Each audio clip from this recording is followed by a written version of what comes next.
Hello, everyone. Welcome to the Saucy Take.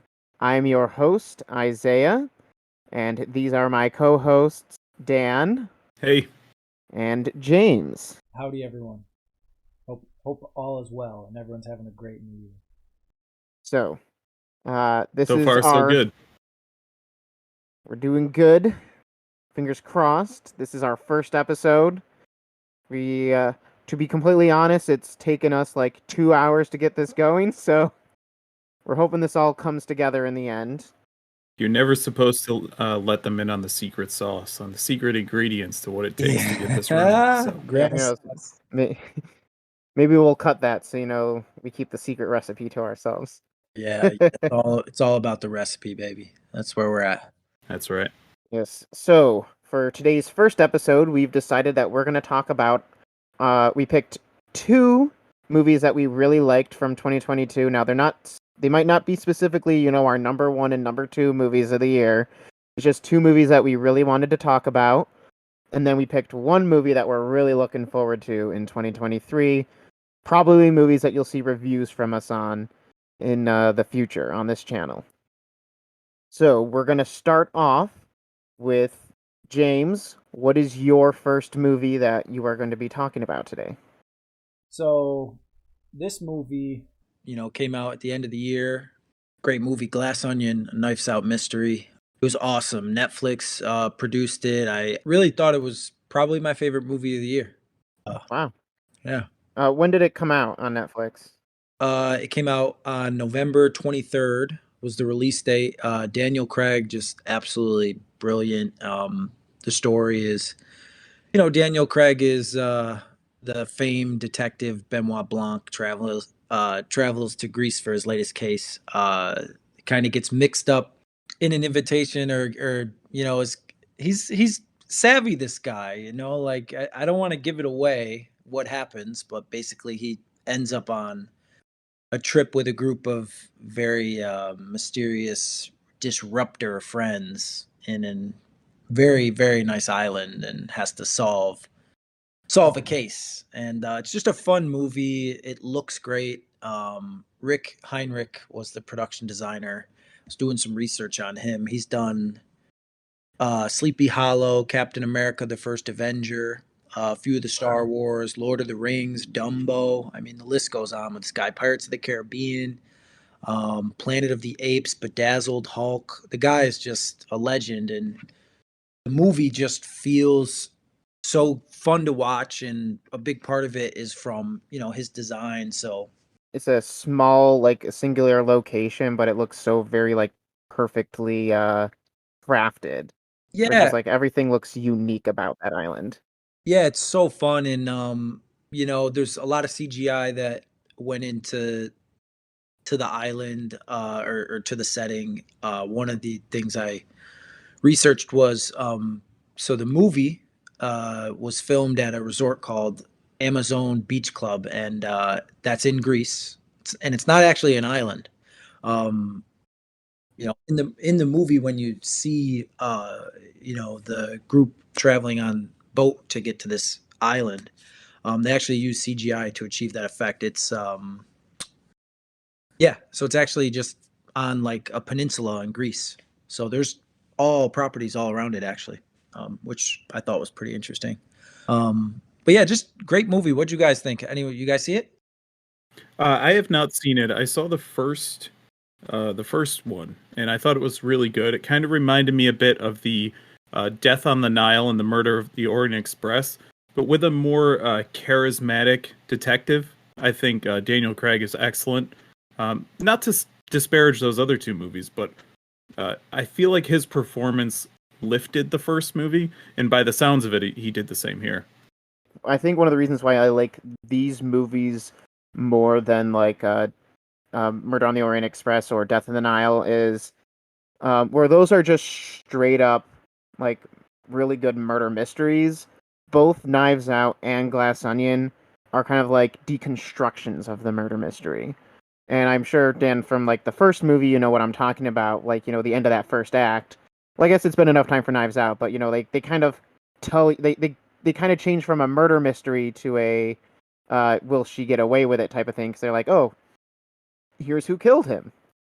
But then it's really cool because at the end of the movie, it's like, hey, you came to this movie looking for a murder mystery, and turns out there kind of was one that you didn't know about. And they don't do that exact same thing there, but they do something similar where it plays on your expectations of the whole murder mystery thing. And I think it's very, very cool in how, very similar to the first movie where it's just like it becomes obvious. It's like, oh, there could have only been one killer. It's very similar with this one and how they reveal it and how it goes about it. And I think the writing is just very well done. And for a movie where it tries to attempt to do the same thing of playing on your expectations, I think it nails it in a completely different way. And I know, Dan, you don't like The Last Jedi because you don't think, I can understand why. Just Rian Johnson did not do playing on expectations properly in that movie. It's like with these two, though, he learned from his mistakes there and was just like able to, just take his ideas unfiltered and not through Disney, and it's just like, all right, let's learn from that. And I think he's crafted a really unique brand, and it's got me really excited for the third one. I agree with you. Just Daniel Craig is just so good in this. Like, after seeing him as Bond, it's like, what else could he do? And he's like a completely different person. Janelle Monáe is in this. She's a singer, and she does really good, as does Edward Norton. And I actually say with this movie, it's a movie you have to watch twice, because on the second viewing, everything that fooled you and you questioned becomes clear. It's like watching a totally different movie the second time around. Because I'll say, like, I've seen Knives Out 3 times, and when I was watching it for the third time just a week ago, I caught some stuff that I didn't notice before, and it's just like, oh, it adds even more so to, like, the buildup of mystery and whatnot. And it was the same thing with Glass Onion. I watched that a second time, and it's just, like, a completely different experience. But yeah, good movie. I think on my list it was like number 6 or 7 or something, but I can definitely see why I would top somebody's list. It's funny because I hadn't, until we were talking about Knives Out 1, it kind of slipped my mind that what that movie was, when I'm just like on IMDb looking at the trailer again.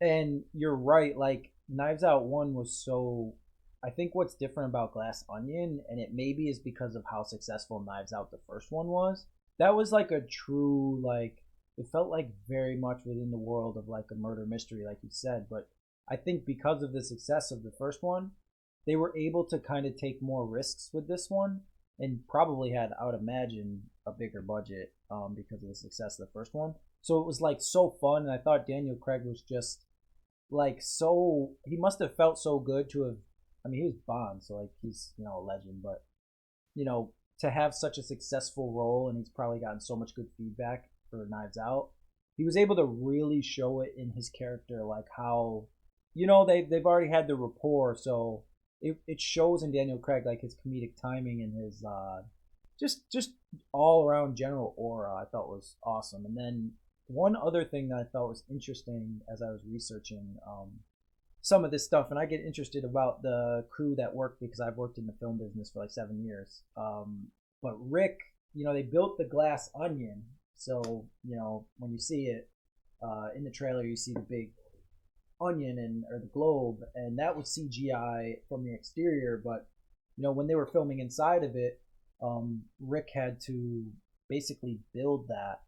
And when he was starting the process of like understanding how he was going to build this onion-shaped dome, because what happened was they filmed the interiors in where were they? Serbia, right? So they were in Serbia filming and designing, and he actually started by just cutting an onion, and said he was quoted saying the sculptural quality of the onion was amazing to explore and understand as I was slicing into it, and I had to get into that. So this guy is just like Rick, just like I was so excited to read about him, because that's what you love, right? Like, he's so into the art. He literally was before he went and spent however many $100,000 he had to do to build this structure, he's just starting by cutting an onion in half and being like, what is the structural DNA of an onion, So yeah, that was just one more thing I wanted to add. So yeah, they basically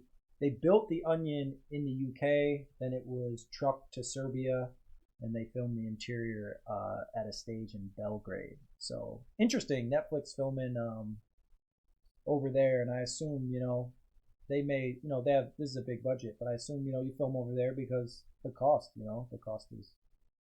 Yeah, and unfortunately, this movie was only in theaters for a week, and then it went straight to Netflix. I feel like it should have gotten, a good run. I know Netflix wants to keep their property, but let some more people see it. That was the biggest complaint from Ryan Johnson, actually, because like the first movie wasn't owned by Netflix.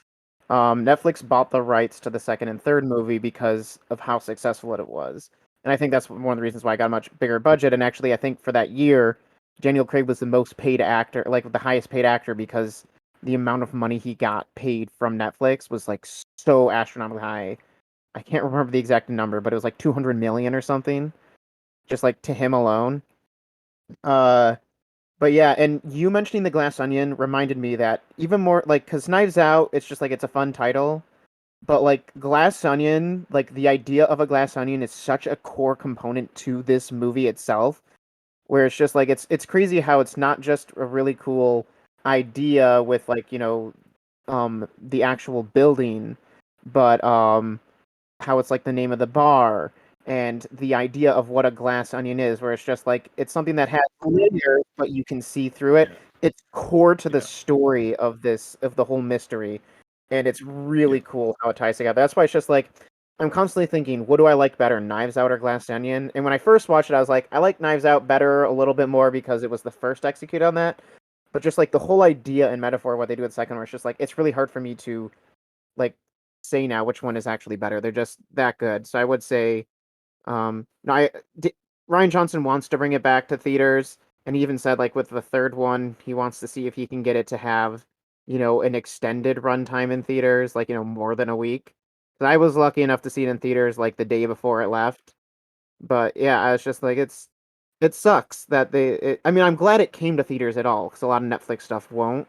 But it's just like for that kind of movie, it deserved a little bit more time. Yeah, and I mean, it wouldn't have been able to have much time because Avatar came out, I think, 2 weeks later. So they probably had Yeah. to clear the Right. slate for Avatar.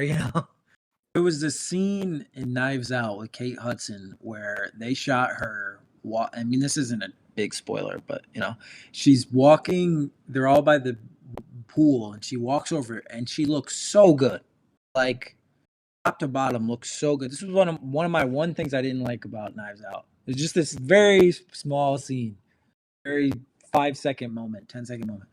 She looks so good, and she sits down, and I get why they did it. It's like comedy.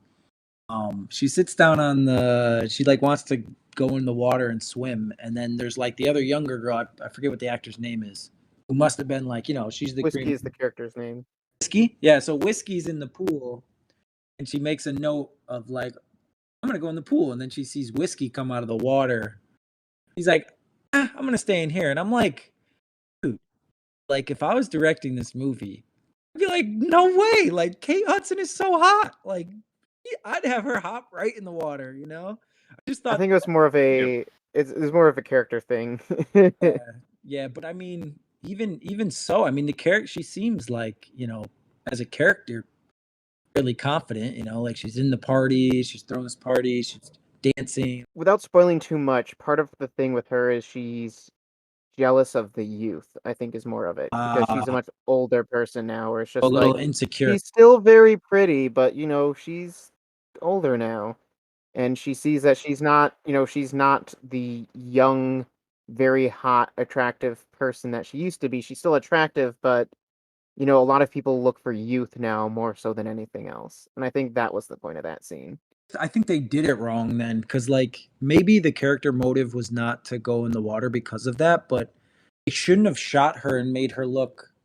Maybe they wanted to do it this way, but maybe like I thought her entrance to that scene, the way they shot her and the way that she looked was so much more powerful than like the quick shot of Whiskey coming out of the water and like flipping her hair. It was kind of like I don't know. I would have shot it differently, I think, or designed it differently. Maybe we could talk more about it if we do like a review on the movie in the future. Yeah. I do have like a lot more I could say, but it's becoming a little bit of a tangent. Yeah, right. Okay, moving on. Yeah, if we want to talk about time that a movie was in theaters, though, I don't think anything can top what Dan has chosen for his number one movie here. So, Top Gun Maverick, a 30-year in the making sequel. Release date May 27, 2022. And it was probably in theaters. I mean, I should probably get that information, but it was in theaters for 5 months at least. And it wasn't in theaters for 5 months and just kind of trudging along just to say it was. It was still making Isaiah and I follow the numbers of these quite often, and it was making money still 5 months later. Yeah, it set a record for like topping both Memorial Day and Veterans Day. I think it was like the first movie to ever do that, and those are like a good 3-4 months apart. Was like the deal with that.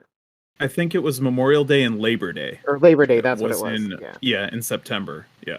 I actually saw this on Memorial Day, so I'm guilty.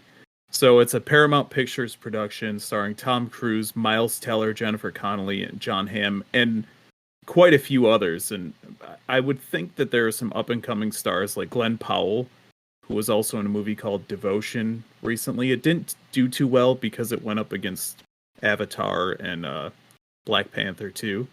It's like right between those two. Yeah. Yeah, like the entire cast in this movie. Oh, so good. Yeah. And fun fact, I do a lot of ratings for movies, and two of like the 7 movies I've ever given a 10 out of 10 have Miles Teller in it. So definitely check this one out and check out Whiplash, which is a phenomenal movie. So just a quick description of what this is about if you haven't seen it. After 30 years, Maverick is still pushing the envelope as a top naval aviator, but must confront ghosts of his past when he leads Top Gun's Elite, which is like the newest class he's brought back for as an instructor this time, on a mission that demands the ultimate sacrifice from those chosen to fly it. So the general idea is that Maverick has to teach a class full of new students. John Hamm's character is like the admiral or the commander, and he has no intention of having any of these characters come back alive. He needs them. It's a very important mission, which involves nuclear weapons and things like that. But he has no interest in returning any of these. It's a suicide mission essentially. But Tom Cruise character doesn't want to hear anything about that. So before I get into anything, I have a bunch of notes here. Is there anything, James, that you wanted to... Have you seen this movie? I haven't. It's going to be like the first thing I do, I think, after our podcast here. Awesome. I had zero intention on watching this movie at all. I had a list. Same. Dan can say I had a list of movies I was going to watch this year, and it was not on that list. And then Dan watched the movie and basically kind of pestered me into seeing it, where it's just like, dude, this is the best movie I've seen all year. And I was just like, I've never even seen the original. I don't care. Blah, blah, blah. And then it's number 4. It was number 4 on my list for top 22 movies. I saw Top Gun 1 when I was a kid, and, it was okay. But after I saw this movie, every person I came across, whether I knew them or not, I told to go see Top Gun Maverick. Just... All right, so... My favorite things about the movie, and we're going to stay out of spoiler territory, especially we have James who hasn't seen it yet. So everything is handled with care by Tom Cruise. If you ever want to get an insight on exactly what I'm talking about, there are several YouTube videos about the making of the movie where they actually had the actors go into fighter jets and actually learn how to fly and fly with them to feel what the G-force is like on turns and coffin corners and things like that.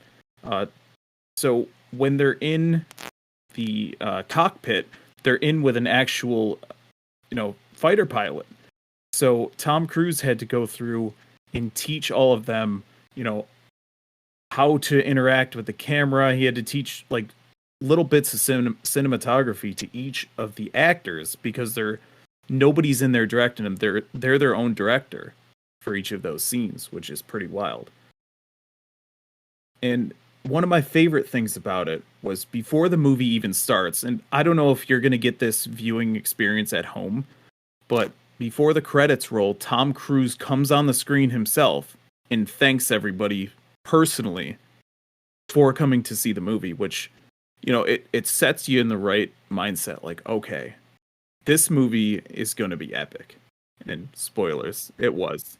I can confirm it was not in front of because I watched it the other night on Paramount Plus, and it was that little greenie was not there, and I think it was specifically for like people seeing this in theaters, and it's like I'm pretty sure a lot of people saw that mess. Yeah, and it's essentially a classic redemption story with the shiniest coat of paint you can possibly have. So this story would work with, I don't know, fast food or stadium workers. It doesn't really matter. The important thing is Tom Cruise has been the haunting of his spoilers for the first Top Gun. His partner dies at the end of the first one. And that pressure has haunted him for 30 years. And in this story, his partner's son is now in the military. He's one of the Top Gun members. So the entire story is the redemption of my partner died. I've been trying to keep my partner's son out of the military for this amount of time because there is a mini storyline with that. And what it turns into is him essentially taking Rooster is his name under his wing, and it's just a magnificent story. That's pretty much all I have. So the only question I have before I throw it over to Isaiah is, will any movie... So Top Gun Maverick is my favorite movie I've seen since, I don't know, 2005. Wow. And will it be the best movie of the decade, of the 2020s? Will it be the best movie of your entire life? That is the question. Yeah. I will say, you talking about like when you're mentioning like, the like part of the core of the thing is like him dealing with like the death of his partner. It's just like there's this scene in this movie where that kind of like comes to grips with something that's just so powerful. Like that scene is like one of my favorites, and I won't spoil it. But even right now, I'm starting to like tear up a little bit. Just think about it. It's just so good. I actually, in preparing for this podcast, I was doing a lot of stuff beforehand, and I had a friend over, and I was like, I'm just going to throw on a movie that, I've seen before, because, that way I can work on this thing, but I want it to be something, he'd enjoy watching, and I was like, oh, let me throw on Top Gun Maverick, so that way, he can watch it, because he hadn't seen it before, and I was like, you got to watch this movie. And I probably only spent about, like, 10 or 15 minutes actually working on my stuff because the movie just had grabbed me, and I immediately regretted choosing the movie, kind of. So I was like, I wanted to get work done, but I just can't look away, especially that last act of the movie. Like, in the theater, it's some of the most, like, edgy your seat stuff. It was for me, at least. It was... it's so good. Yeah. Just as a movie, it's like... It has all the feels, right? You feel all the emotions in the entire... this 2-hour ride of a movie. I'd say even though it wasn't my favorite movie of the year, I can definitely see, like, I might concede the point that it was probably the best made movie of the year. And I'd say it's the movie, Chris Duckman actually said this, but he's like, this is the movie that saved theaters. Because this is what got people to come back out to theaters. Especially if you look at, like, numbers from last year, a lot of good movies that would come out didn't do well at all because they weren't, like, Marvel movies or Star Wars movies or something like that. It just, like, I always say, like, the biggest crime was Nightmare Alley. Just, that poor movie. But, like, this movie got people to start going to theaters again, and I think looking at the numbers of movies after the fact, movies are being successful at theaters again, profitable, at least. They're making money again. And I think part of the reason you can think, you can say why that happened is because of Top Gun Maverick. Oh, that's interesting. That's really interesting to think about. That's a good thing. That's a really good thing. We want to see movies do well. It's already such a, I'd say, difficult industry to survive in, especially as a producer, an independent producer. And I know Top Gun's a big budget movie, but if that was the catalyst to go back in theaters and get people excited again, bravo, to Top Gun for interesting, Isaiah, catching that trend, Yeah. I think even though it was a AAA movie, unlike a lot of other ones that have come out, it just focused on being a good viewing experience before just being like, another part. Like, it's funny because you say this, but it's like, it's a sequel. It's a AAA movie thing, so you'd think like, oh, that's probably why it did well. But I think those just explained why it did, where it's the number one grossing movie of 2022, and it had such staying powers because not only was it that, but as somebody who didn't care about Top Gun or the fact that it was a sequel of a beloved movie, it got me in the theater twice. Where it's just like, it just was a good movie. And I say, like, a lot of the movies, all the movies that were at the top of my list were movies that I saw more than once in theater. All of them. Yeah, and it kind of had that homemade feel, if you will, but with the going out to the, it had the big budget asking price, right? The production and all that stuff, but it still had that, come on in, it's nice and warm in here feel to it. It was the return of like the good summer blockbuster. Something that Tom Cruise has just been killing, consistently, and we'll get more into that later. But it's just like, I think this was like the culmination of what he's been doing for years. Yeah, and it just really worked well. I look forward to seeing it because I also love Miles Teller. I think he's such a phenomenal actor. So good. And he literally looks like the spitting image of the guy who played Goose in the first. Like, I was just like, yeah, this guy's his son. He pulls off that mustache. That's so great. The one thing, so the one thing I wanted to touch on, just one thought I have, because I haven't, and it's like, what, it's kind of out of the box, but I watched something on Netflix recently, and it had to do with the military. It was the greatest events of World War II in color. I don't know if you guys have checked that out, but I know what you're talking about. It's a documentary. It just shows like World War II and recaps like all of the key events and like in real time with colored real footage, and they recolored it like a coloring team, whatever.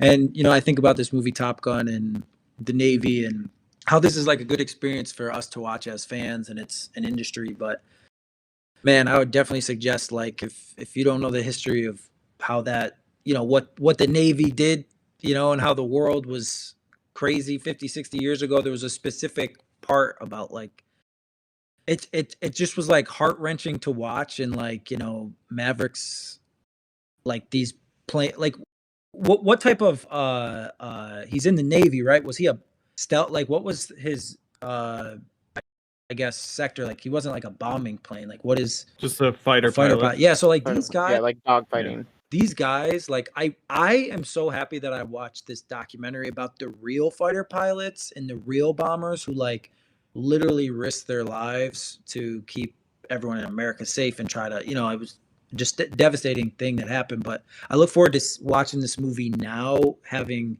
been in that world, because I really want to see how Cruise and how the director and how the production team like tried to make it feel real. I know nothing about, I haven't even seen the original Top Gun, to be honest. So I look forward to watching it and just trying to see if I feel like it feels like, it's authentic, right? Like if it's, and by the looks of the box office, I'm certain it must have that type of feeling, especially what you guys are saying about it. So. Yeah, there's another point to it. You do not need to see the first one. They cover the Goose death like right off the bat, and it's not even necessary to see the first one. You can, but it's not. Was it a remake of the second one, or was this a continuation? It's a continuation. A continuation. Oh, okay, cool. Yeah, I almost thought it was just a remake from being on the outskirts of it, but okay, cool. Mm-mm. So sure. I watched a 15-minute summary of the original movie before I saw it, so I could have something. But I went to the theater and saw it with 3 people. One who really liked the original, one who saw it once, and then one who never did. All 3 of them had the same opinion of the movie walking out. And then I just watched it the other day with someone who's never seen the original. I didn't even recap anything for him, and loved the movie. Where it's just like, you don't have to watch the original. Yes, you'll get a little bit more out of it if you have, because these are characters you recognize and have some feel for. I'll say something that's even very funny about it is me, having not seen the original but seen stuff about it, when Jennifer Connelly shows up, I was just like, oh, she's the same character from the first movie, right? Like, nope. Yeah, a little fun fact: they were gonna bring the original girl back, but she didn't age as well as Tom Cruise did, so they went a bit younger with Yeah. the I think actress. she So herself declined. She straight up said, I don't want to do this. I'm not what I used to be. Or it wasn't even like yeah, them like doing something. It's just like she herself recognized that it's just like I wouldn't be good for this anymore. Because I say Jennifer Connelly is definitely one of those people who has aged very well, like Tom Cruise has. So it makes right. sense. But for me, even though like I could say that that was maybe technically the best movie of the year, I think my actual favorite movie of the year that released, and the first one that I'll talk about here, is Barbarian. Now, I'm a huge horror fanatic. It's like slowly happened over the years, and like the top three movies on my list were like cycling a lot, but I think this one ended up coming out on top because it is a horror movie, and I just love that genre so much. Um, Barbarian came out on September 9th. It was from 20th Century Studios, which it was surprising to see a movie like this come from such a big studio like that. It stars Georgina Campbell, Bill Skarsgård, Justin Long, and Richard Brake.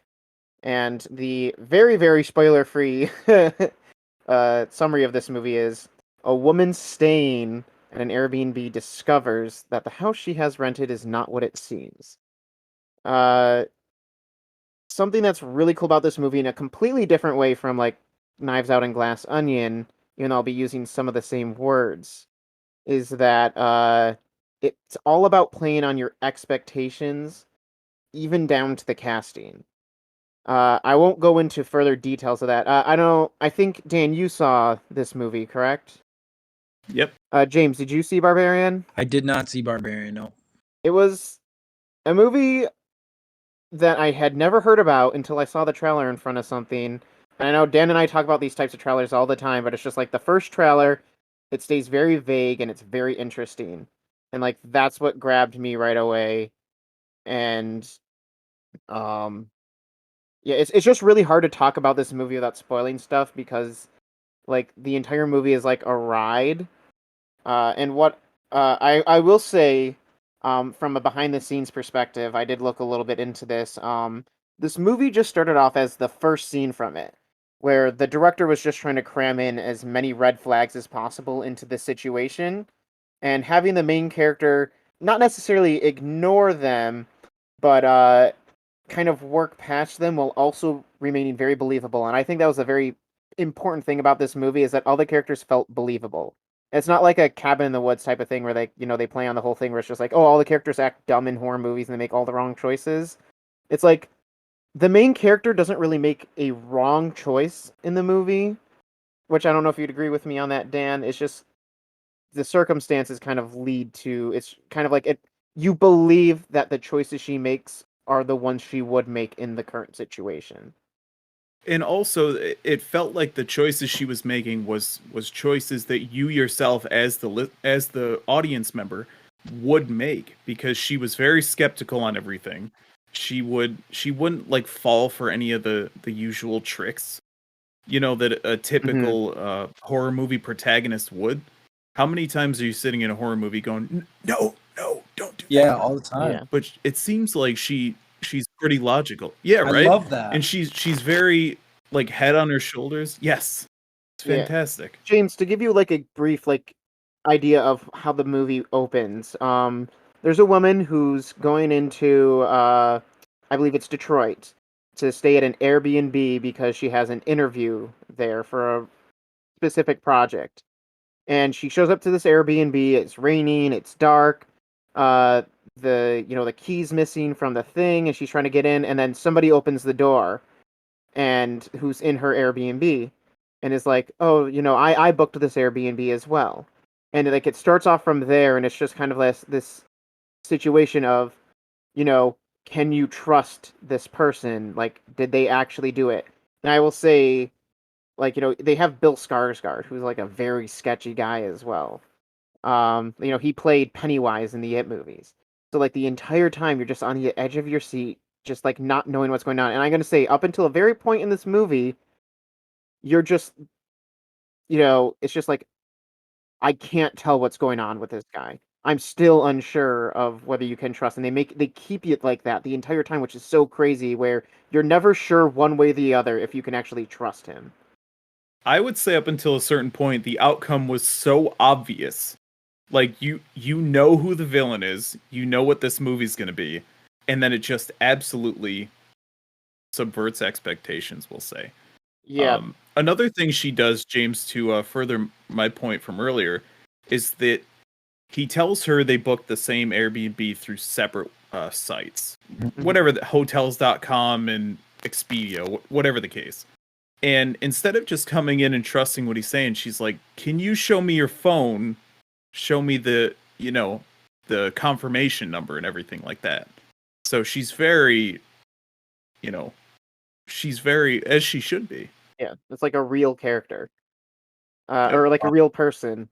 I love that. But like getting into slight spoilers for the halfway mark of this movie without actually saying what happens, this movie becomes like a completely different movie, like halfway through, to the point where something happened, and the friend I watched it with the second time just said, "Ah, I thought that was the end of the movie."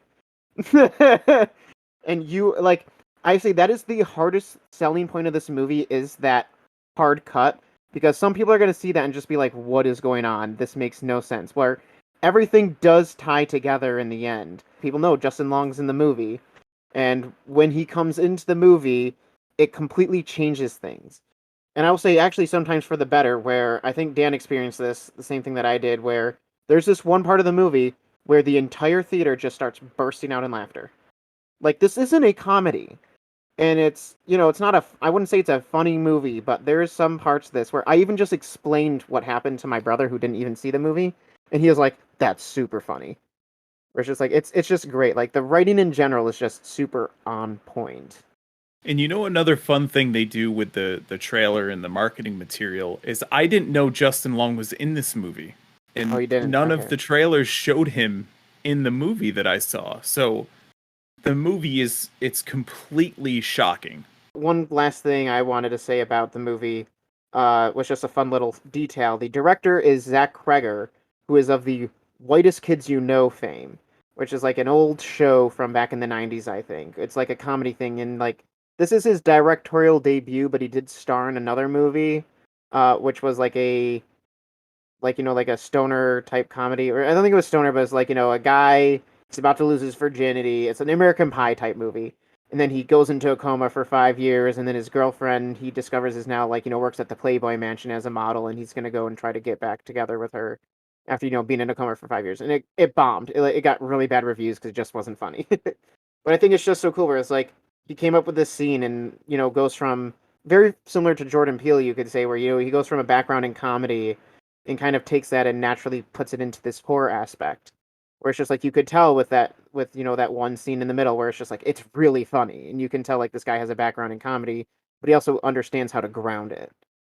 Yeah, my only thing was, it's I always think about that with horror movies where it's just, they're telling the story and the actors do, everything to get themselves killed or hurt or harmed. And I'll be interested, I'm definitely, my genres are like I love comedy and action adventure, but I'd like to check out Barbarian. I like a good horror too, but I like, I get a little scared. I'm not gonna lie. I get a little scared of the horror, but I'd love to watch a horror where I feel like, it's more like you said, logical, and that takes a good director and a very good writer and a great actor to probably pull off and put together. So that's cool. Yeah, and it sounds interesting. It sounds like an interesting movie. Yeah. What was the budget? About 4 million. Okay, so that's 4 million's around like the size of the movies that I've worked on for the most part. Probably so. That's even less than Megan. Yeah, that's like, that's a true independent movie. That's not a huge budget, and it looks like it did 45 million. I mean, that's a healthy project, but you would think, like 4 million's not, you're not spending a ton of money at 4 million to make a movie. How many locations would you say there were? Was it just all around the house? Just one, yeah. I'd say there's 2 different locations they filmed. Oh, because the Justin Long bit, yeah. Yeah. And then there's they have like a cafe scene with the main girl because she's there for a job interview. There's just a few like low budget areas that they go. If you can make your budget work for your movie, that's what matters. And I think what really tells with a movie is when you can't tell the budget from watching it, Yeah. where it's like I know there's some directors who can make a budget go a very long way, and one of those people is Robert Rodriguez, where it's just like he shot El Mariachi for like $4,000, and it's considered a really really really good movie. For Barbarian, Justin Long is a fairly big name, and Bill Skarsgård probably wasn't cheap either. So you have to factor that into the budget, right? So True. That's funny. Mariachi holds the Guinness World Record for lowest budget film to make $1 million at the box office. That's crazy. James, you said that you don't really like scary movies. I wouldn't consider Barbarian scary. I think there's an aspect of the movie that can be slightly scary, but overall I'd say it's more of like a thriller, and it's like all about the tension.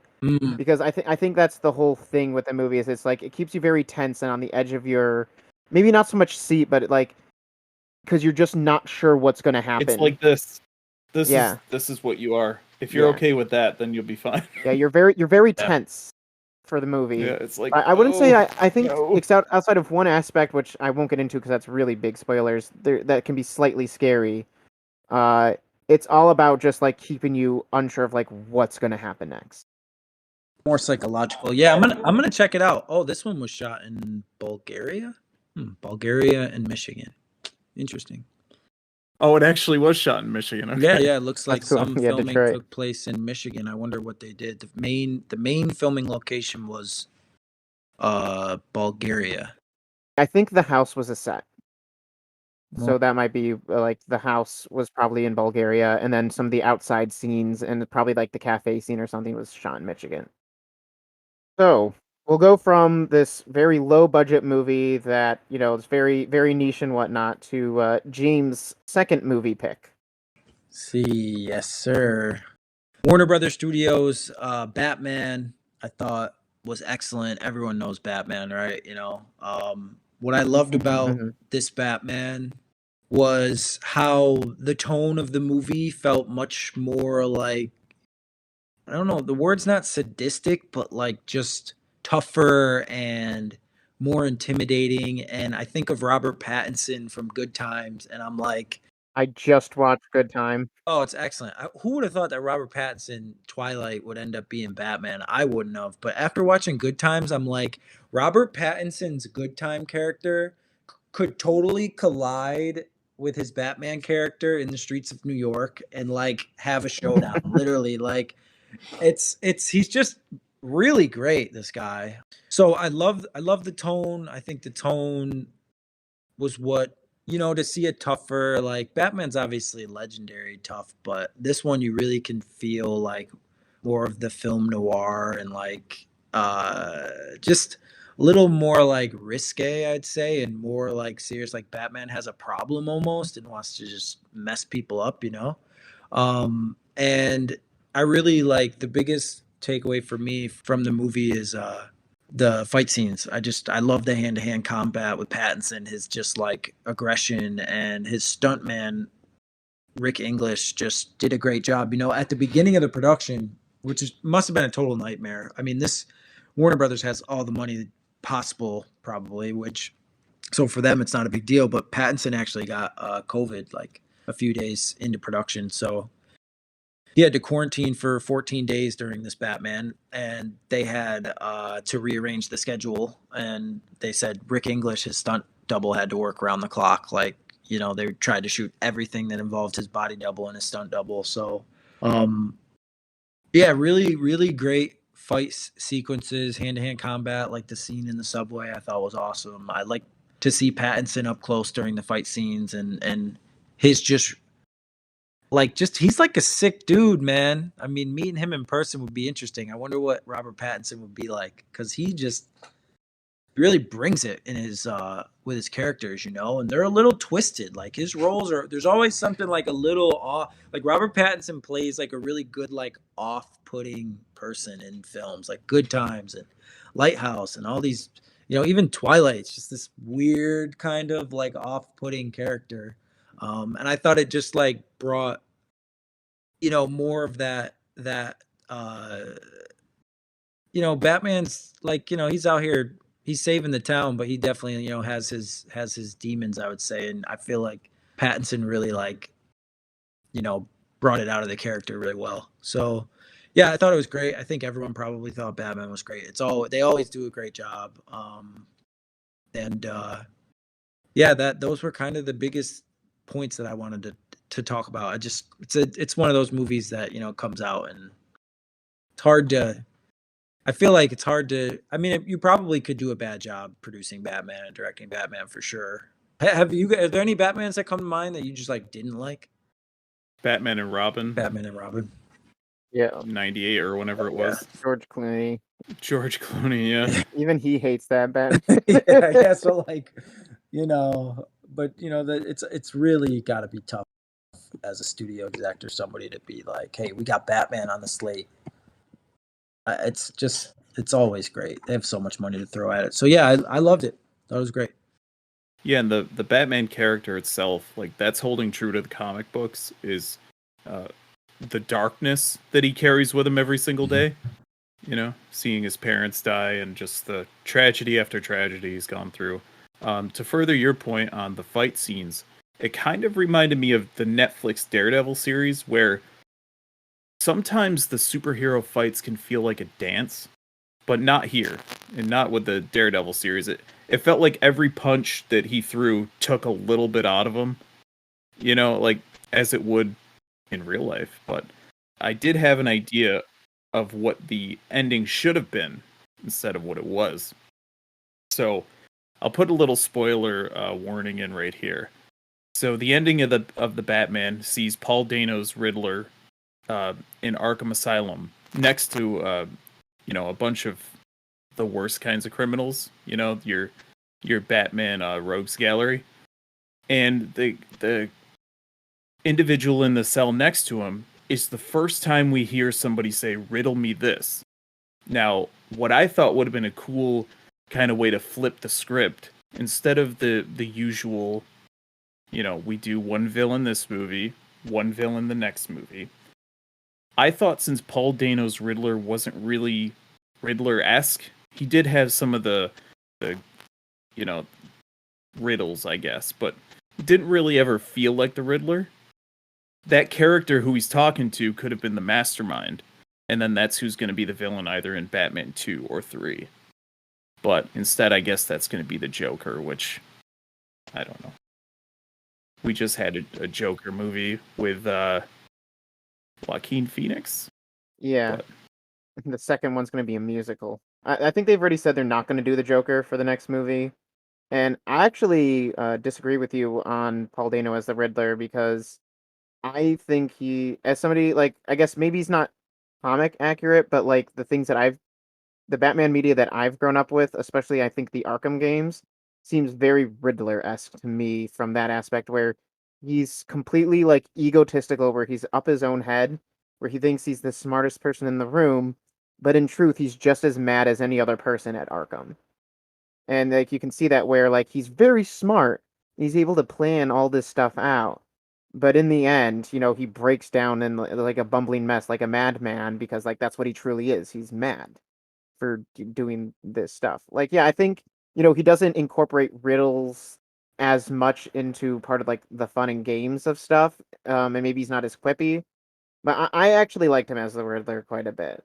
Some things that I wrote down about this movie was, I think the runtime of the movie can be very hard sell for a lot of people on 3 hours, but I think Dan kind of said it a specific way when we were talking about it, and it kind of really does say why I think the runtime works with this movie, is it's more like 3 episodes of a Batman miniseries, where like each episode focuses on something different, and that's what this movie does. where I think for the most part it justifies its runtime. Where yes, it's very long. It's, it can be hard to sit through, but I will say this was the only movie that I saw more than twice. I saw it 3 times in theaters. Um, and I never felt the runtime once during it. Whereas I know for another longer movie, Avatar: The Way of Water, I would have definitely felt that runtime the second time through watching it. Uh, but yeah, like the story and the way that it presents itself, um, kind of necessitates a lot of what you see happen. Uh, and kind of going back to what James was saying about Robert Pattinson, I think he just nails this. I've seen him, like I had seen him before in Cosmopolis, I think is what it's called, a Cronenberg movie, and then I saw him in The Lighthouse. I only recently saw A Good Time, but it's just like this guy is a great actor who's been for a long time trying to escape, the stigma that he's gotten from Twilight. And that's why I know when he got cast as Batman, they were like, "You have the shining vampire being Batman? You can't take this seriously." And it's like, no, this guy really sells Batman.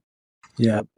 I'm not sure, like, Dan, what you thought of his performance as well on that. He is my favorite Batman, but Mhm. my least favorite Bruce Wayne, if that makes sense. I know exactly what you're saying. He wasn't Bruce Wayne for very long at all. I agree, yeah. But when he's in the costume, he's phenomenal. Yeah. I actually heard some opinion, like this opinion before, and I actually agree with it, where it can be argued that he's actually never Bruce Wayne at all throughout the movie. You could technically say that, because I think part of what I really like about this movie is that we finally get a Batman origin story that isn't like the same origin story that we've seen 100 times. It's not about how he became the masked person Batman, it's how Batman became the hero Batman. And I think The that really... detective. Yeah, well, I think he was even a detective before, but like they're, like Kinda, yeah. it's more so like how he becomes a hero instead of just, this fist of vengeance. And that's why I think it kind of ties into his Bruce Wayne is he doesn't care about Bruce Wayne. He doesn't care about helping people in that sense. It's about he cares less about helping people and more so about punishing the criminals in the movie. And I think that's what's really cool about the movie is we get the origin of the Batman that cares more about helping people. And that's why I think Pattinson's going to really, like, we'll finally get to see the Bruce Wayne that people know properly in the next movie. So I know that's a big complaint for people is like his Bruce Wayne, but it's like I can understand it, but I think they did it for a very specific reason in the movie. I also think somebody who isn't talked about a lot who does really good in this movie is John Turturro, as Falcone. I think he really kills it. I like him when he shows up and stuff, and I just thought he sold like the performance and captured the nature of that character from the comics as well. And when it comes to the combat that you guys said, like the thing that it reminded me of and why I think this movie works so well is the same reason why the Arkham games worked very well. No, Dan, you haven't played the Arkham games themselves, and I know I don't think you have either, James, but with those games are the perfect mix between detective work and combat. Mm-hmm. And I think that's what made this movie work so well, and why I think it actually didn't work for some people, like my dad, who really only likes action movies. Mm-hmm. And he's like, this movie bored me because he didn't care about the detective work at all. He just wanted to see Batman, beat up a bunch of people or do stuff. And it's like the Nolan movies exist for that. You never really get to see him be a detective in those movies. In this one, it's like part of the core thing is him going to crime scenes and looking for clues and investigating things and going back to the Batcave to do stuff. And then it also has really great combat scenes, and he has that great car scene, in my opinion. I think, like, the moment you see, like, those headlights turn on, it's just like, oh, you get those chills. It's really cool. But yeah, I think this movie ended up being number 3 for me for the year, just because I think not only does it work as a Batman movie, but it works as just a good movie. You could have this be named a different character, have nothing to do with Batman, and it's a great script in the end, regardless of its connection to the DC stuff, which is why I think it really worked and why I appreciated it a lot. It's just like they weren't trying to make another, Marvel movie, another DCEU movie. It was like he had a very specific vision and made a good movie that just happens to be about Batman. The only other performance I wanted to give, some spotlight to, which, this movie has been discussed many times, but Colin Farrell as the Penguin is unrecognizable as Colin Farrell. It's incredible. He's really good in the movie. I think just like with Top Gun Maverick, it's just like everyone in this movie just does really well. And there's a lot of people who are very silly and campy, but I think they're meant to be that way, which, you know, it kind of executes well. Any final thoughts, James? Yeah. No, I mean, I think you guys covered it pretty well. Just good job by Warner Brothers, delivering a fresh Batman. What was the time frame between what was it called? The Dark Knight Rises and this Batman? Was it like 8 years? 6 years? 2012 was Rises. 2012, yeah. So 10 years. Oh, wow. 10 years, yeah. I mean, we did have a whole entire different Batman between movies, but he just never got his own movie. See, now, opposite Robert Pattinson, I thought Ben Affleck was a fantastic Bruce Wayne and a terrible Batman. Except for his fight scenes. I liked the Batman fight scenes. That's a good point. But yeah. That's a good point. But yeah, if you want like the furthest thing from Batman, though, we have Dan's second pick here. Now, technically, this movie released in Japan in 2021, but we got it here in the States in 2022. And, around the time this movie came out, we had The Northman and The Unbearable Weight of Massive Talent. So I kind of missed this one. And I watched it, I think, in late or early December. This one is called Pompo the Cinéphile. The studio is Clap, released in America in April 27, 2022, starring Brianna Gentilia, Christopher Trindade, Jackie Lastra, and Anne Yatko. So, I know Isaiah has seen this. Have you seen this movie, James? I have not, no. Okay, I don't know how you are with anime movies, but Isaiah and I discuss anime quite often. So From Dan's background. Yeah. UA Academy right behind me. Nice. Are you typically into anime movies or anything like that? Anime shows? I just got a big smile on my face because I hadn't heard of this movie, and then I'm looking at it, I'm like, wait a minute, this is an anime movie about a guy about film, helping someone become. Yes. No, I mean, this looks epic. This looks really cool. I know nothing about it. No. Sometimes anime movies are a bit difficult, and anime in general, to get into. But I would say this is one of the easier access anime properties, because with the exception of the fancy way they do the editing, it's a pretty straightforward movie. It could be live action. It could be, Simpsons art style. It doesn't really make that much of a difference. But so Pompo is the main character. She's a famous movie producer. She's like a young child prodigy. She gives her production assistant, Gene, a chance to direct his first film. And the entire movie is, I would say, with the exception of the first 10% of the movie, is Gene gets the handle on his first directorial debut. And he has to also, as you know, James, directing and editing a movie is quite the task. So the thing that I really enjoy about the movie itself is it takes real themes and issues that a director has to encounter while filming a movie, and it shines a light on them. So he has to deal with budget, reshoots, and how.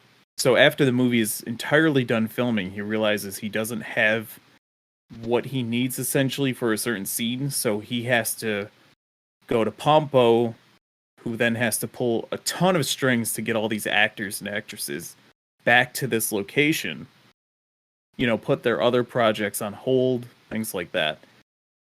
He has to edit the full entirety of the movie, and they do it. The editing is in a very anime way. I would say this is the most anime thing about the movie. He stands up and he's got the film reels flying by him, and he's doing all these maneuvers. It's just a little anime flash up. Yeah. The movie is very wholesome, and it's just a delightful watch. That's the best thing I can say about it. I had a fantastic time, especially if you want. I feel like it kind of nails what it's really like, to produce and edit and direct a movie. There is one character who's a returning, let's call him, he's like the Brad Pitt. Let's say Brad Pitt went on a, I don't know, 10-year hiatus, and he's waiting for the right movie. Now, Pompo pulled a string to get him to come back, so not only does this kid have to direct his first movie, but he has to manage this guy he turns out to be a really nice guy, but to manage that big of a star on top of everything else. So I had not heard of this movie until we were talking about it, and Dan's like, yeah, I got like a new top 5 contender in my movies. And I was like, what? It's like Pompo. I was like, I've never heard of this movie before. And I was trying to think back to it, and I think besides Studio Ghibli movies, I've never seen a non like anime series based anime movie before. So I was like, besides Ghibli, this was like the first one. So he was like, you gotta watch it. So I wasn't sure, but I was like, sure. The theming of the movie around film has me interested, so I'll sit down and watch it. And yes, I think the thought I had about this movie is it justifies being an animation, which I think is really cool. Where this is a story you could tell with in live action, but they really take advantage of the fact that it's in animation, and I thought that was really cool, especially with the editing scenes where they like really take it, like the colors. I was like thinking of like all these other anime movies that I've watched, and it's just like the colors in this movie are just so unique and pop out, and it was just kind of like crazy. And I'd say like the only movie that kind of hit me a little bit harder than this one did, when it came to like filmmaking and something I'm very interested in, would be The Fabelmans, which I left that movie feeling inspired, like I need to follow my passions and stuff. Whereas I watched this movie and it kind of made me realize just like it's not going to be easy doing the thing that you want to do. It's never going to be easy, but you have to, kind of like working through it, and a lot of these other challenges that they go through that they show you just kind of shows like how everything can come together then when you strive to do that which you truly love to do. And I won't spoil the ending, but they do.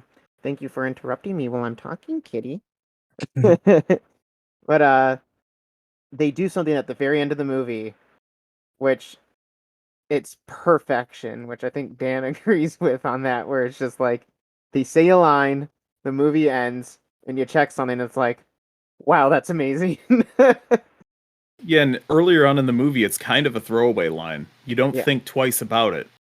But yeah, I was very surprised with how much I liked this movie, and it became my favorite animation film or anime movie. I think it's my favorite animated, like just in general, animated movie of the year. I don't think it cracked my top 5, but it was either number 6 or number 7 for me. And for those keeping score at home, that's 3 movies that released in 2022 about making movies. So you have Pompo, The Fabelmans, and Babylon.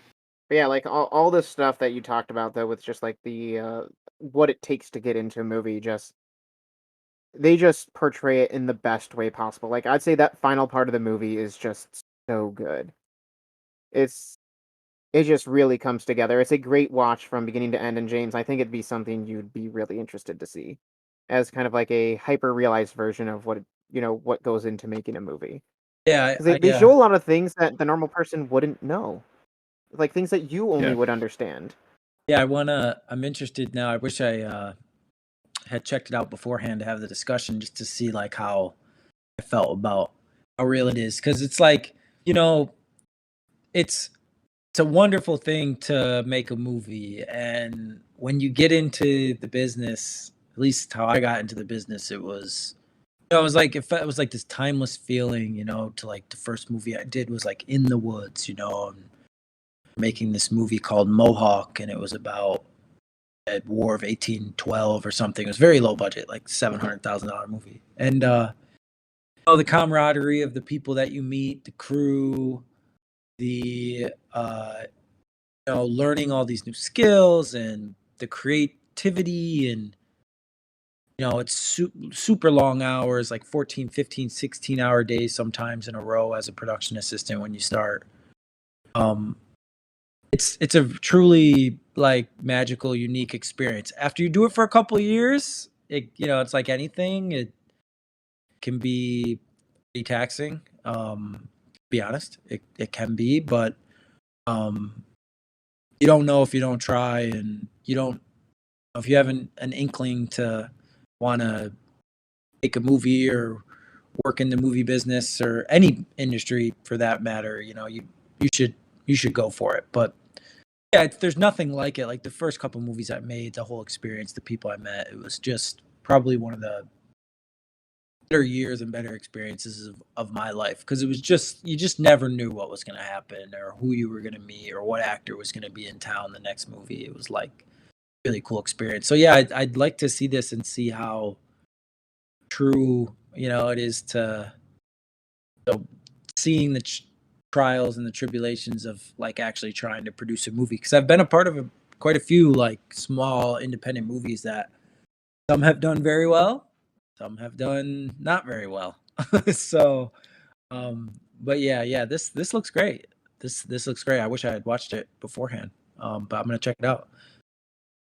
Yeah, and that's certainly one of the themes that the movie tackles is so when he hits a wall in the editing process and he just has nowhere else to go, he kind of digs within himself to like, why am I doing this in the first place? So that's, to your point, is one of the things that it does touch on. So Awesome. Yeah, no, good choice. Yeah, I gotta say, like, I'm so glad Dan recommended this and ended up seeing it because, yeah, I know James. Like, if it impacted me and made me think about things a specific way as somebody who's like really into the film industry and like filmmaking process of stuff from behind the scenes, or from the outside, maybe this could be a movie that we talk about in the future. But I'd really love to hear your thoughts on it from somebody who's in the industry. Yeah, definitely. I check it out. Maybe we'll touch on it next week. But yeah, check out Pompo the Cinéphile. I mean, really check out everything we've talked about so far. But we'll move on to Isaiah's second. So, if I were to do this literally by like my ranking, the next movie I would be talking about is Bullet Train. However, I feel like with Bullet Train, you know what you're getting into with that movie. And it's I really like the movie a lot, but there's not much to talk about, I'd think. It's that tired old saying, it is what it is. That's what Bullet Train Yeah. is. And what it is great. But Yeah, I think I told Dan that when I watched it and I put it above Top Gun Maverick, where I was just like, I'd say Top Gun Maverick is technically the better movie, but man, did I have a good time watching that movie. But a movie which Bullet Train was I think is actually like really, really good, probably is technically a better movie than even that, and one that, even though it did very well, I just can't help but tell people to watch this movie, is The Menu. Now, The Menu came out on November 18th. It's from Searchlight Pictures. It stars Anna Taylor-Joy, Ralph Fiennes, Nicholas Hoult, and John Leguizamo. Now, the short summary of this movie would be: a couple travels to a remote island to eat in an exclusive restaurant, where the chef has prepared a lavish menu with some shocking surprises. Now, this is a movie I am definitely not going to spoil, because part of the great things about this movie is uh what you discover as the movie goes on. Now, I know you've seen it, Dan. We both actually saw it early at a like special reel screening. James, have you seen The Menu? I don't think I have seen The Menu. Oh, nope. I haven't. All the movies that we've talked about today, even though like I think I had it ranked number 5 on my list, this would be the one that I'd recommend you the most to go and watch. Okay. Because it's just the movie viewing experience of this movie itself is just so good. except maybe Pompo. I think Pompo is probably the most up your alley. Pompo's most up your alley, but like this movie, like as an experience of watching a movie, I think is like just going in knowing nothing and coming out the end. Even it like if you watch the first trailer, you might say, "Oh, it's a death game." That's the kind of thing. Or I even heard some people say, "Oh, it's a cannibalism thing." It's none of that. None of that. like I said, a couple of my friends didn't want to watch the movie because they thought the trailer gave away too much, and I was just like, trust me, it does not. They watched the movie and they're like, yeah, it's good. And it did not, the trailer did not give away anything. So that's why I say even watch the first trailer for the movie. You'll get the idea of it, but it won't spoil anything for the movie. Looks really great. Yeah. The movie was completely off my radar until that first trailer, which really intrigued me and convinced me to go watch it. Just to keep it brief, I'll say the messaging and the themes are super great, and it's something that I haven't seen tackled in a movie quite like what they do within this one. I think that's what makes it so great. It's such a unique viewing experience with this movie. I haven't really seen a movie like this before. The character work is great, boosted by the fantastic acting from all involved, I'd say. Like, everybody in the movie does really great job. Ralph Fiennes, like, just kills it in this role. He's so good. Anna Taylor-Joy, you know, her intricacies. I think my favorite performance, though, was Nicholas Hoult, where he plays this very specific type of character, and it's just so funny to watch, and it's so he's just so fun. He's not like a lot of these people aren't great people, and he's definitely not, but he is just so fun to watch this movie, and he's killing it with the acting. It's yeah, James, I like of all the movies that we're talking about today, this would be the one that I would recommend the most just based off of the viewing experience itself. Even though something like Pompo would be more up your alley, or I personally like Barbarian better, it's like the menu is just I don't know, I feel like I'm repeating myself because I'm trying not to spoil stuff, but it's unique. Glad I'm well. One thing, I'm so glad I'm doing the podcast with you guys because I'm always like I'm so happy to have movies that like okay, I need to go watch these movies. Yeah, Yeah. the menu looks great from the trailer from what I'm looking at. Looks like a decent sized budget probably too. Searchlight Pictures. Okay, yeah. So this is a bigger budget. I wonder what the budget was on this one. $30 million. 30, yeah. So that's it's tough to make a movie right now in the 10 to holy crap, right around the I'm on Google and I'm looking at the menu and I just looked at revenue 3.2 billion and I'm like, what the this movie did 3.2 billion and then it's cleverly somehow budget rent-a-car came up and that's what the revenue was. Oh, I'm like, holy crap, the menu did 3.2 billion. Holy shit. Yeah, no. But it's like it's that there's actually that's part of the it's tough to make a movie in the or roughly like 10 to 30. So yeah, and one other thing I wanted to add to the menu is now it is a slow building process. As long as you're in the mood for that kind of movie, you're not going to be disappointed. But one of my favorite things about it is the surprising amount of comedy. Most of it is like dark, dry comedy because of the tone of the movie. So it doesn't take away from the vibe. The overall vibe is very serious. And sometimes comedy can like take your brain out of it. But what I love about it is the comedy is very dark and it fits perfectly in a nice little nutshell with the rest of the movie. Yeah, that's definitely true. It's a horror comedy for sure. Yeah, but it's not like, kind of silly comedy. It's just It's not like a Megan. right. The maitre d' she's a comedy delivery machine, but she's very serious the whole movie. So Yeah, she's really good. She's in another movie, The Wow, that I watched last year, and she's really good in that one too. I was like, I've never heard of her, or maybe I had in small roles, but like she just popped up in these two roles back to back, and I was like, wow, she's really good. We will move on to then our most anticipated movies for 2023. Now, there's a lot of movies coming out this year, and I think it's really cool looking at the movies that we chose are actually very quite different, and these are probably going to be movies that we review when they come out. But we'll start with your pick, James. What is your most anticipated movie for 2023? I don't know that I've been like so hooked by a movie trailer before, like in my life. But the movie I'm most looking forward to is Cocaine Bear. I think it's totally up my alley with just like absurdity. Movies based on a true story. I mean, it's not totally true. Like obviously the bear, you know, when you see the trailer, doesn't do what the bear's going to do in the movie. But basically, a drug smuggler is flying over the East Coast somewhere near Atlanta or North Carolina, and man, guy like parachutes out of his plane, his little plane with his cocaine. He's got to have like 100 pounds of cocaine or something crazy, labeled USA on him.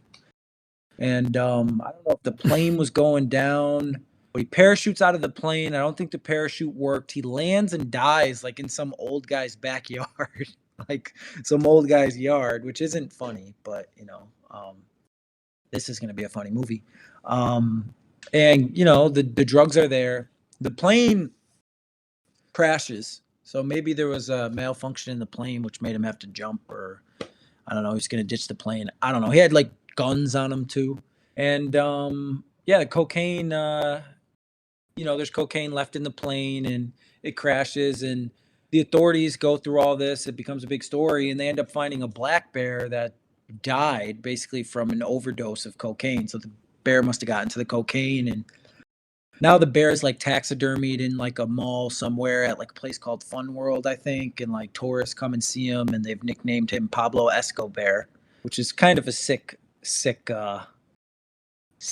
just sick all around, but like funny, right? So this movie is being directed, which I also think is like super interesting. Elizabeth Banks. Well, this isn't Elizabeth Banks. Elizabeth Banks is directing this movie. I don't even know. I mean, what has she directed? She directed for Cocaine Bear previous. She directed Charlie's Angels in 2019. Oh, that's right. Pitch Perfect too. Oh, I knew she had directed something before. So yeah, just like I saw that and I was like, oh wow, Elizabeth Banks. So it'll be interesting to see. And from the trailer, it looks like she did a good job. The writer's name is Jimmy Warden, who, Michael, our creative producer, his brother is good friends with Jimmy, so we know the guy who wrote it.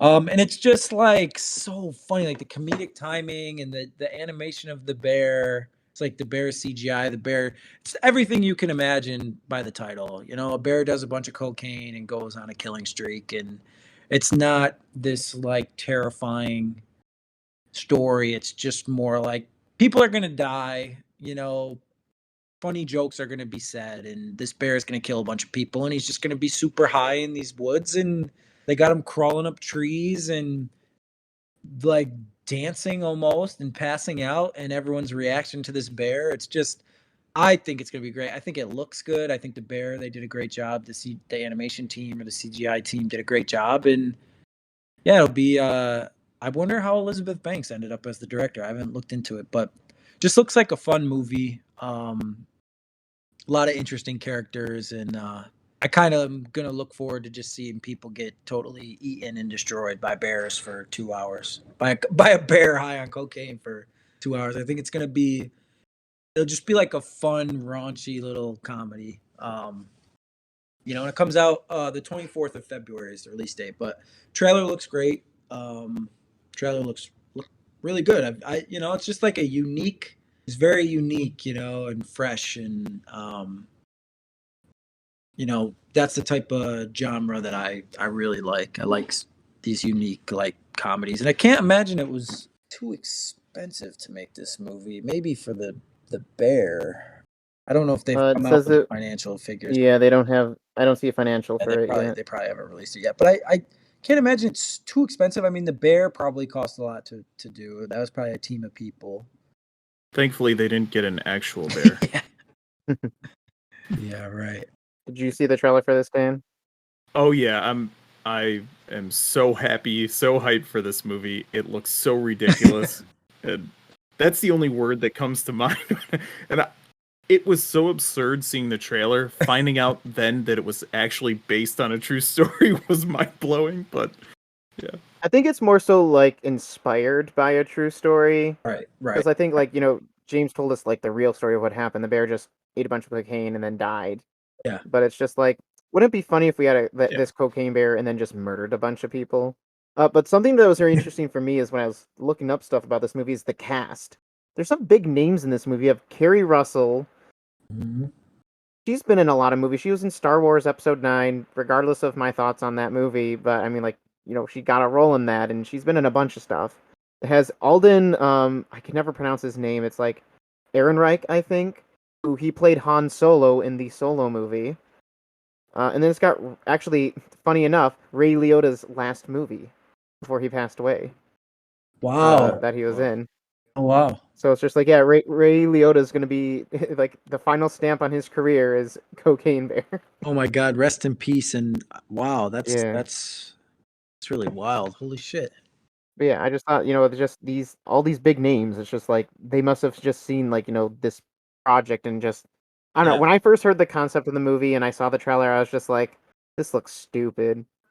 But then when I started hearing more about it, it's just like, yeah, this looks stupid. Yeah. I just can't imagine. Yeah.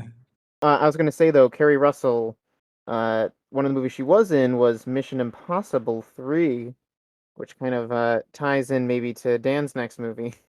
Mission Impossible 7 Dead Reckoning Part 1. I know they don't want to put the numbers in anymore ever since 3. They just call it, they just have their little subtitle. But July 14th, 2023, Paramount Pictures, of course, they are making bank off of Tom Cruise, I'll tell you that much. Featuring Tom Cruise, Haley Atwell, who was she played in Captain America, right? Yep, she was Peggy. Peggy in Captain America. Rebecca Ferguson, and of course Simon Pegg. I didn't see if Ving Rhames was in this one. He's one of the side characters. Oh, okay, he is. Okay. And the very brief description: the further adventures of IMF agent Ethan Hunt. Yeah, I think they're keeping it like under wraps. Yeah. I know Isaiah has seen them. James, have you seen the Mission Impossible movies leading up to this? Yes. So this is the 7th installment, so it's going to be a 2-parter, and everything points to this being the final set of movies. But we all know how Hollywood works. I don't know if Tom Cruise is like, I'm done no matter what, or I'm done unless, we'll see. Yeah, right. But very true. Especially with how Top Gun did. Oh, none of our other movies are doing good. Let's make another Mission Impossible. We know that'll do well. Yep. Yeah. This is one of the few franchises, possibly the only franchise that I can think of off the top of my head, where every movie, now, you know, you can kind of balance them how you like them, but for all intents and purposes, every single movie is better than the last. And especially this most recent one with Henry Cavill. I can't think of what the subtitle was on that one, but Mission Impossible 6. Rogue Nation? I think that was 5. Ghost Protocol was 4. I don't know. Either way, the most recent one was the best in the series. And Fallout. I can't think of another franchise. Fallout, okay. I can't think of another franchise where that happens, because every time I see a Star Wars movie, it's just... Anyways. It dipped up one, and then... That's more like a roller coaster. I'd actually completely agree with you, except for 2. I think 2 is the worst, but besides that, yeah, it's like... Yeah, either way, but what I would say was the second trilogy is better than the first trilogy, like leaps and bounds. It's the 4, 5, and 6 are some of the best movies I've seen. And Tom Cruise has his input on these movies. And if you listen to us earlier on in the episode, you know exactly how I feel when Tom Cruise has his input on something. So that's pretty much all that's the biggest reason I'm looking out for it. I kind of hope it's not the end, but if it's going to be this big epic 2-movie finale, then, you know, I'm willing to accept it. I kind of view it as like, you know, quit while you're on top kind of thing. Like, you know, like I'd say, you know, do you want to be Peyton Manning or do you want to be Tom Brady? Like that. And it's just like, if the movies are getting better, you might finally reach that point where they start to get worse. So like, if you're building up to what you can think is like the best thing you can make, end on that. Have that be like, you know, your legacy is you took this series, which started off with a good movie, and just built and built and built and built until, like, because I always think it was crazy where it's just like 1 through 3 came out. I remember watching them. We actually watched number 2 the most because it was the only one we owned. But I still think, having watched them all again over the years, I think it's my least favorite. But I remember those just existing, and it's like, okay, those are the Mission Impossible movies. And then the 4th one came out, and I never heard anything about it. And I didn't watch the 4th one until right before the 5th one came out.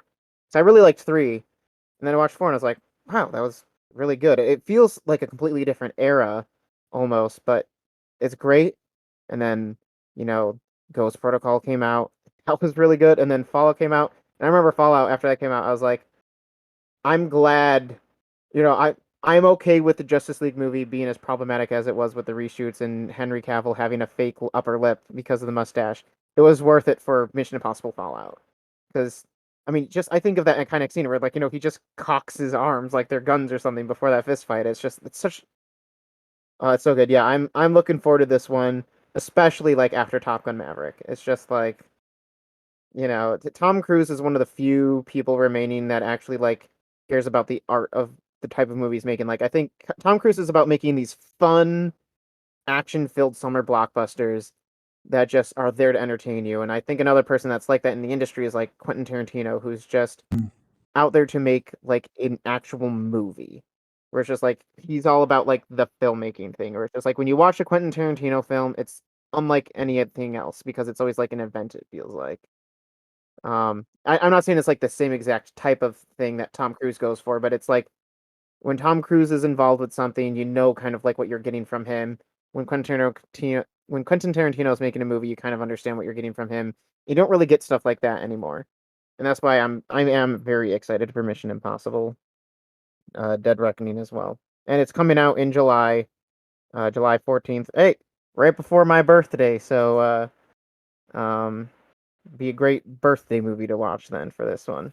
I don't know much about Tom Cruise, but I know he's like a total legend. But I was like I think on YouTube maybe a couple weeks ago, and I think it was an ad, but so Tom Cruise did his own stunt for this movie and is like on a motorcycle, like on top of a mountain in like a Norwegian mountain, and like rode this motorcycle like off a cliff and like learned how to like parachute himself. It was just wild. So that's got to be so fun, to be at Cruise's level, to just be able to be like, I'm gonna do my own stunt. I'm gonna ride this motorcycle off a cliff 10 times and parachute however many 100 feet down. Like, just pretty legendary, man. Yeah, pretty legendary. There was also a stunt that he had in it was either Mission Impossible 5 or 6 where he had to jump across 2 buildings, and he did it himself. He ended up breaking his foot or his ankle or something like that, and they had to stop shooting for a while because he's his late 50s, I think. Oh, wow. Yeah. I mean, he's known for doing his own stunts, which is great. Like I think, was it Mission Impossible 5 where like he's on that plane, like where you see like the plane taking off with him like grabbing onto the side of it, and it's like that is something he actually did. He was like he had like a harness system and whatnot that kept him attached that they like CGI'd out and whatnot. But it's like he was actually on the outside of a plane that's taking off, flying up into the air, and it's like, yeah, I think that was 6. Was it 6? Okay. But it's just like it's so impressive knowing, because it's the same reason why Top Gun Maverick works so well, is like what you're seeing is there happening. Like there's people actually flying those planes, and in like the Mission Impossible movies, like people are actually doing these incredible stunts and things that are happening, which even without somebody saying that, you can feel it.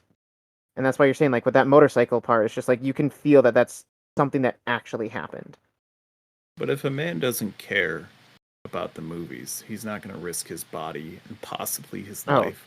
Well, this guy loves the art of making the movie, and especially just these incredibly shot and authentic feeling movies. For sure. Yep. I had a hard time picking a movie. I was going back and forth on a bunch of stuff, and then I finally landed on the Dungeons and Dragons movie, because I'm a huge D&D fan, if you can tell from like my Critical Role poster or all these other Critical Role stuff that are in my background here. I think the people who know what that stuff is could tell, but that's what I was gonna say. like, yeah, I don't know what it is. But That was it. And then about a week or so ago, they released the trailer for Evil Dead Rise, and I was like, this movie has the potential to be one of my favorite movies from this year. Because, well, first say it's coming out on April 21st from Warner Brothers Pictures. It stars Lily Sullivan, Alyssa Sutherland, Morgan Davies, and Nell Fisher. I think Lily Sullivan has been in like a couple things, but a lot of these other people they're in like really small things, and I didn't really recognize anybody. In fact, I thought Lily Sullivan was Kristen Stewart at first in the trailer.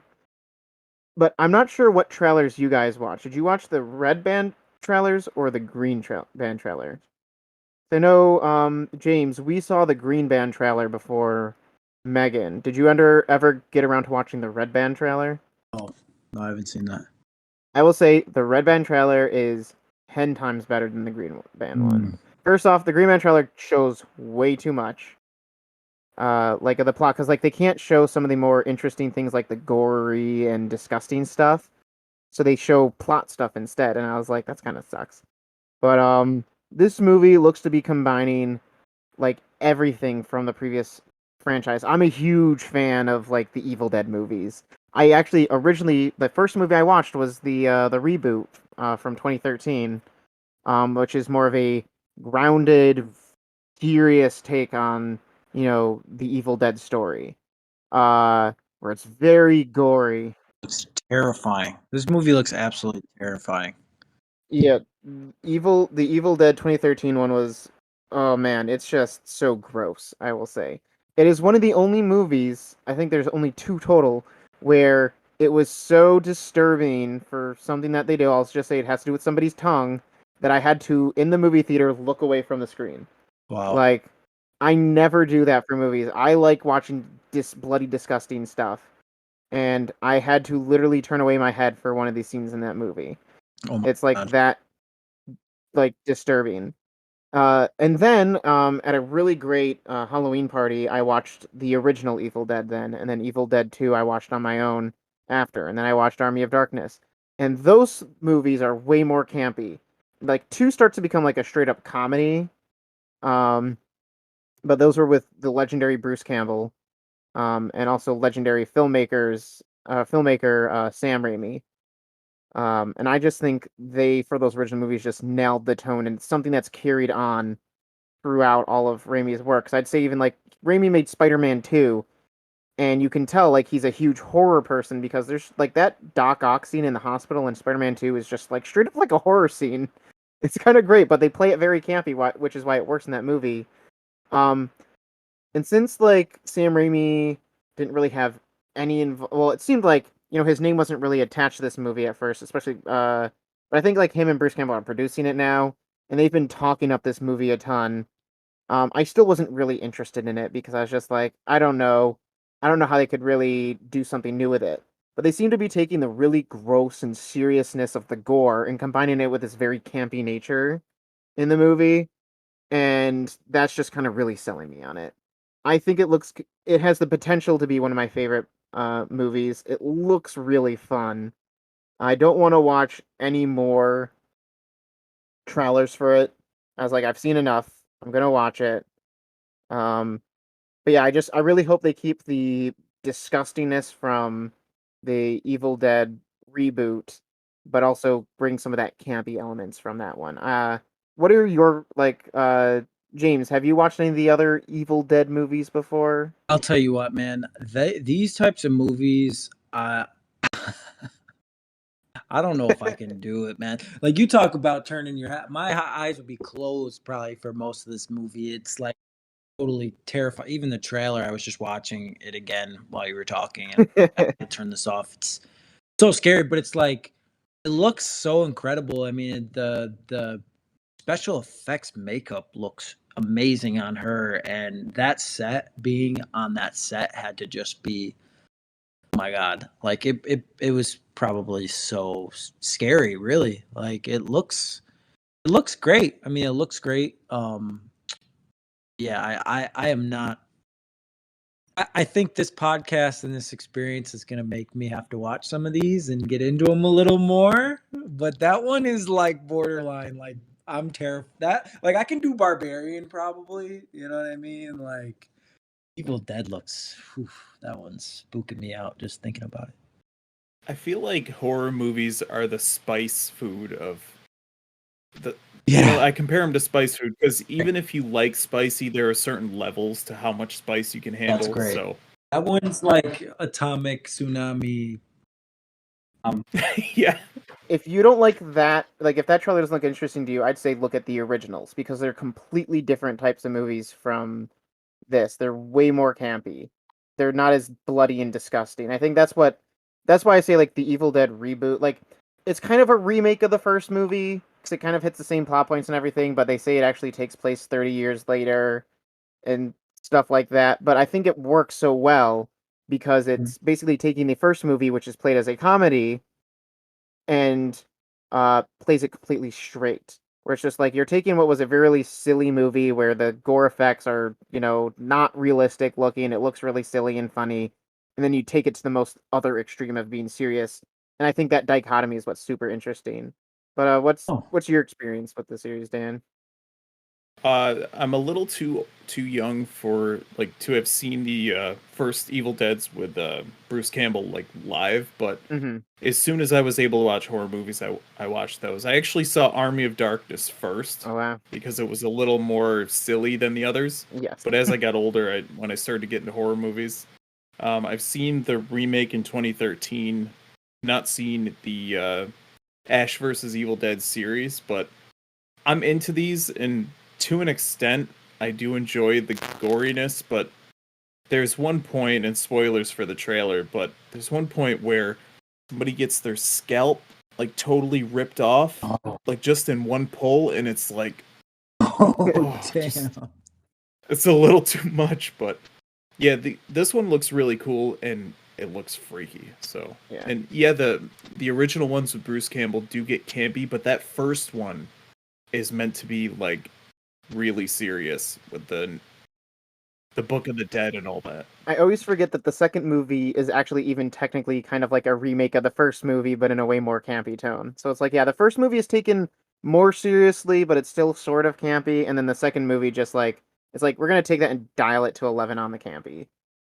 Yeah, I think the word on the street about the first movie was, it didn't come off as serious as they wanted it to, so they just dialed up that bit to 11. Yeah, because I think the budget for that movie as well was like really small. Oh yeah. Everything's shot in one location for the most part, except when they cross the bridge in the beginning. But it's all, the main location is a cabin in the woods. Yeah. How cliche, but yeah. $375,000 budget. Wow. Nice. And it made $29.4 million total. Wow. Oh my God, the golden goose. It's great. The anomaly. That's very, very obviously hard to do. A movie that just did really well last year on a low budget like that, Terrifier 2. Terrifier 2 did really good. Yes. Did almost like $12 million. It was made for 20 or 250,000. Great character. But one thing I wanted to say about Evil Dead and like this genre, it's like some of the most interesting people on a film set are definitely the special effects, like makeup people, like that are making the blood and guts from scratch and having to figure out how to make a head look like it's blown up, or wounds and cuts. So they're like little mad scientists on set, and I think the last movie we did had a lot of it, and they were making like blood and guts. They were going to like the grocery store and buying pizza dough, and then they were like painting and sculpting pizza dough to be the blood and guts. Like it was like pig guts, I think they were trying to make. So really interesting people who just like take different, resources and whatever, little pizza dough or here or there, and make this world feel real, That must be so incredible to see, is just how creative these people can be, especially on smaller budgets. Yeah. Like, how can you stretch this dollar as far as you can? Watching it all come to life is very, very cool. And I think that the special effects team are some of the, even just like, the people that do, like the makeup team and just special effects in general is such a very interesting, like unique, a lot of it too is like, when you get really like experienced, of course, like, you know what to do, but I've seen my partners and people just on these indies like, hey, this is what we need to accomplish on screen. And it's just like a lot of the time it's just testing, like trial and error. Like, will this work to accomplish this look? Will this work to accomplish this look? So they really are like these quick scientists that within a very short time crunch have to try to figure out how to make these things look how they're supposed to look on screen. So and I like to, look into this Evil Dead and see who did it. And yeah, it's a real art form. Great. We'll definitely get into this a little bit more with our next week's podcast of Megan when it comes to this stuff. But I'll tell you, practical effects always trump digital for me in some aspect. Yeah. I think what digital is useful for is amplifying what's already done with practical, and I think the perfect example of this is like you take John Carpenter's The Thing, and then you take the Thing 2011 prequel, and it's like, which movie looks better? And for me, it's always John Carpenter's The Thing from like 20, 30 years prior, because it's all practical. It all looks so good and real. And then for the prequel, they shot it all with practical effects. And then the person said, oh, it looks like an 80s movie. We're hiring a CGI company to CGI over every single thing that was done practically. And it looks fake. Yeah. Yeah. When we start making our movies, when we get into making our films and our series and our movies, we're gonna have a code. Everything practical. Practical. I always love that. I love behind the scenes stuff, even looking at things like Chucky, where I love seeing like the puppeteers and how they make all this movie magic happen. And that's why I say it's like actual movie magic. Like, seeing like, Avengers Endgame, it's like, that's really cool, but you also like looking at the behind the scenes, it's just like a bunch of people on like a green stage, doing stuff and whatnot. Whereas if you see like a Chucky animatronic, seeing like how this works in person, I find that always way more interesting to look at. I feel like there's somewhere down the road, there's going to be like a video series that didn't age well. And a lot of it is going to be these CGI effects, and the practical effects are timeless. Yeah. I think that rounds out our discussion, which went way longer than I thought it was going to. But I think we had a lot of good things to say. A lot of great movies that came out last year. A lot of interesting movies to look forward to. Who knows? Maybe if you guys want, maybe not for this year, but next year we might delve into some of the movies that we weren't so hot on. So that might be interesting to talk about, because I think movies that fail are just as interesting to talk about as movies that are successful. But I wanted to keep it positive for our first episode. So yeah, let us know what you thought. Did you agree with us? What were your top movies of the year? What are any movies that you're looking forward to? Let us know in the comments. Also, since we're just starting this off, do you have any suggestions for anything? Just anything at all. Talk to us down in the comments. We appreciate it. Yeah, that sounds great. And stick with us as we grow. Who knows? You might see us in a really nice studio sometime soon, all together with a nice set. And, this thing's going to grow and evolve. So, yeah, we're going to keep putting into it. Come to the Church of Scientology with us. No, the Church of Saucetology with us. Sauce. Wonderful. Until next time, this is the Saucy Take, signing out. Thanks, everybody. Peace.